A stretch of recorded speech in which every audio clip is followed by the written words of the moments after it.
What's good, y'all boys? Welcome back again to another video. If you didn't see my previous video and you think my shirt looks weird, it's because my arm is broken, okay?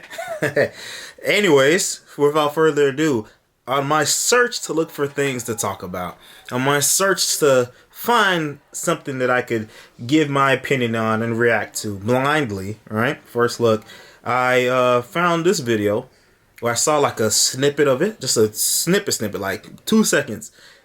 And I seen what he was talking about. And from what I could see what he was talking about, it was something that was going to pique my interest. And I probably won't like what he's saying.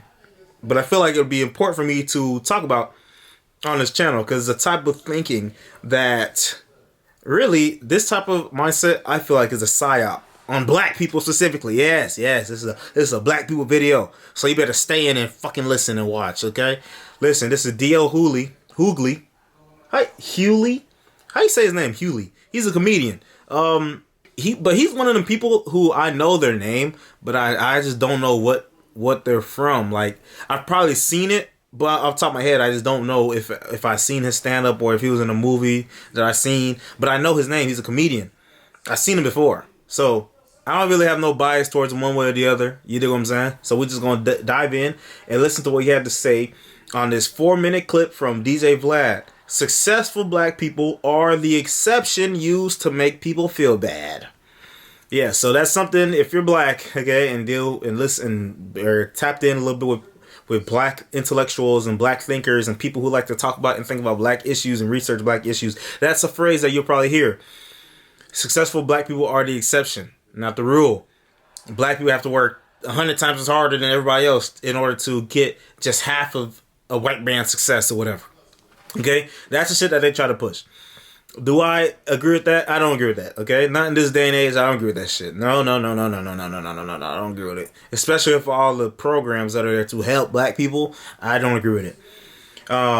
If it was a different time period, oh yeah, I agree with it. But let's go in with the benefit of doubt and listen to what DL down low has to say. I'm just playing. I'm gonna calm down. That's crazy. Let's see what he has to say.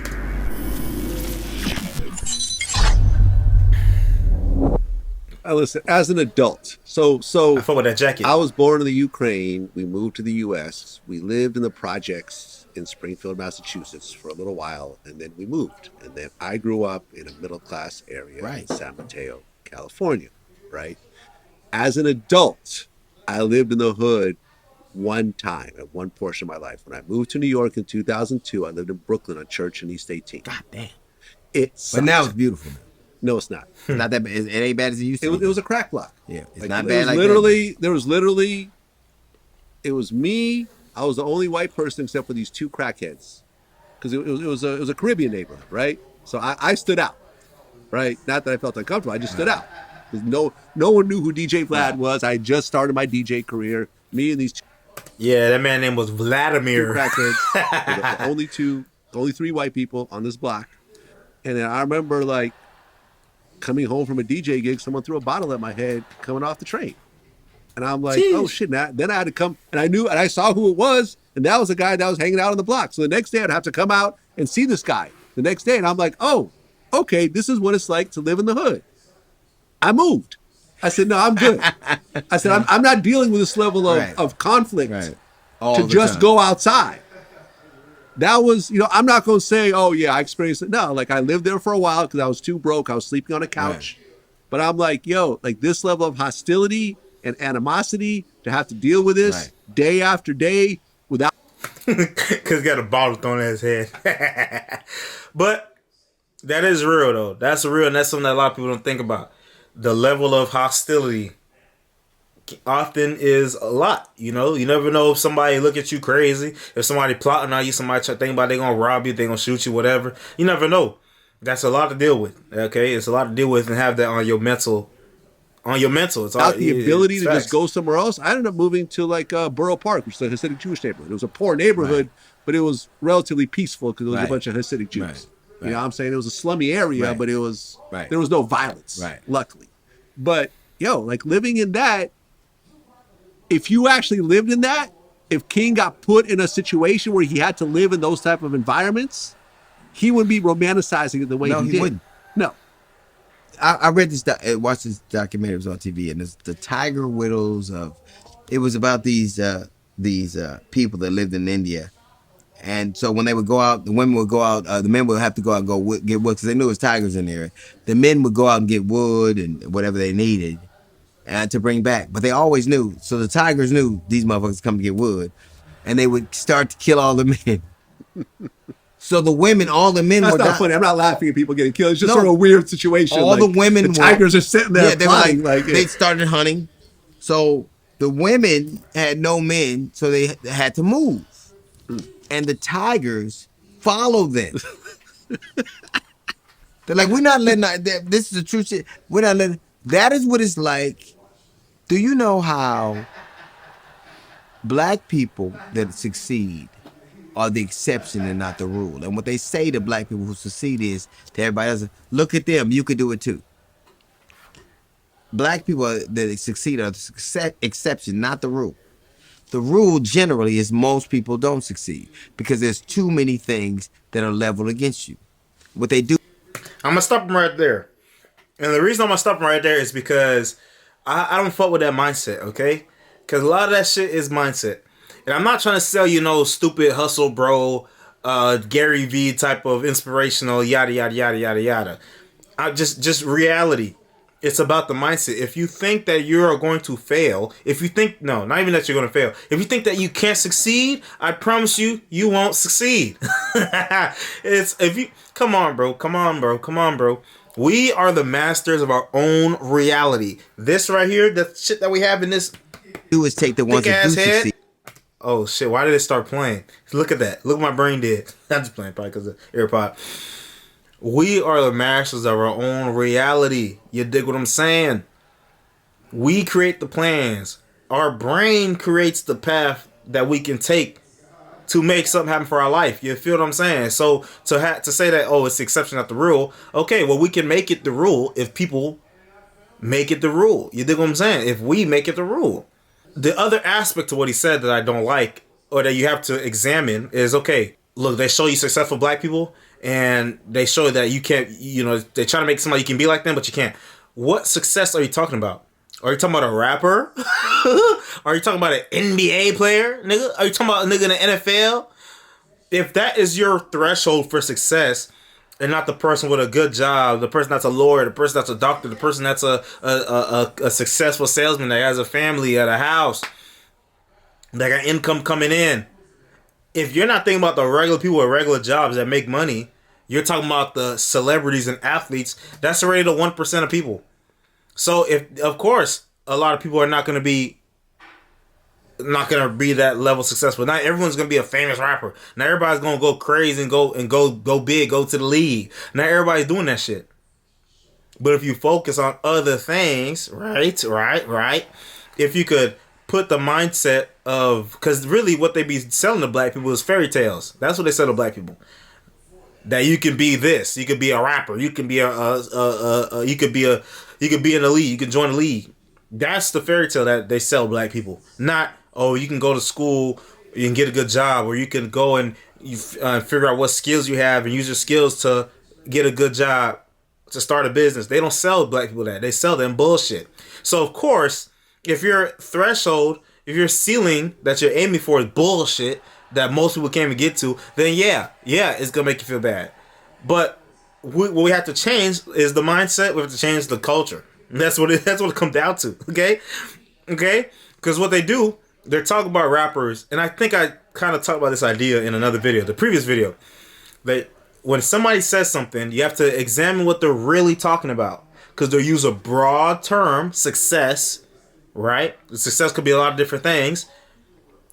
But really, what they mean is a small amount of what what it could be. And they're using that to be the broad of success, the broad meaning of success. Well, no, there's a lot of ways to be successful. If you're someone who grew up in the hood and, let's say you found a good job in engineering, right? Let's say you go to school to be an engineer, or you're a mechanic, or you're a salesman. There's a lot of different types of salesmen, right? And you're able to get a job that gives you enough income to, have a family, help start a family, get a house. You know, you start working on your credit, you start working on saving, you start working on investing in yourself. That's a different story. You're on a pathway to success. You know what I'm saying? That's success. That's success. You got a family, you got a job, you afford a roof over your head, you can afford food on the plate. That's success. But what do we see? We see the bling. You know what I'm saying? We see the cash.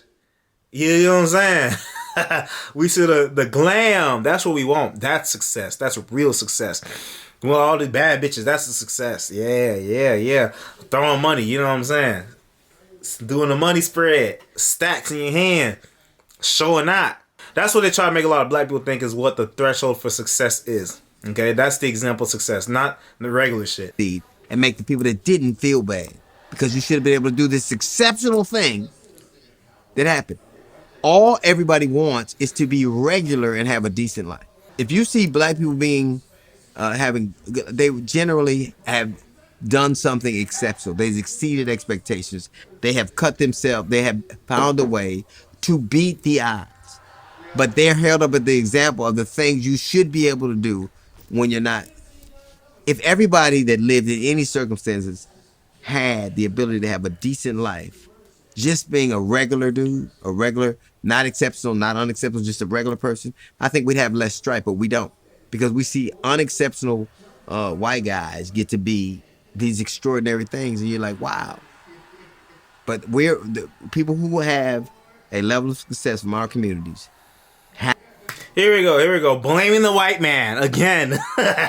Listen. That's something that they say a lot. These unexceptional white people are able to do and da da da da da da. Can you show me them? And what does that have to do with you? Okay, because something like that. There's unexceptional people, no matter what. Because I know some unexceptional black people that are in high positions. I know some unexceptional women that are in high positions. Okay, that anybody can be unexceptional and get in a high position or whatever. But what do you mean by that? You know what I'm saying? That's such a vague thing that people just throw out because that's what we've been taught to say. It's a script. It's a religion. Okay? It's just, we've been taught to say that. That's what we're going to keep saying. Because, again, excuses is that's what it comes down to, bro. Excuses. There are reasons and there are excuses. If they talk more about, again, it's not the full interview, but if they did talk more about the type of trauma that comes from being in poor neighborhoods that can affect you mentally, that's a reason. But him talking about, all these unexceptional white men taking jobs that, that's excuses. I don't want to hear that shit. You feel me? Have to be exception. They have to break the trend. They have to become something exceptional. These other people are the standard, the rule. And so they always hold the exceptional people up as the thing you should be able to do. And if everybody could do it, it wouldn't be inherent. It inherently wouldn't be exceptional. Yeah, so, he's talking about famous people, okay? He's talking about being famous, celebrity, rapper, Instagram model, basketball player, football player. That's what he's talking about when he's talking about successful black people are the exception. No. You can be successful as a black person by having a regular job and being able to take care of your family and have a roof over your home.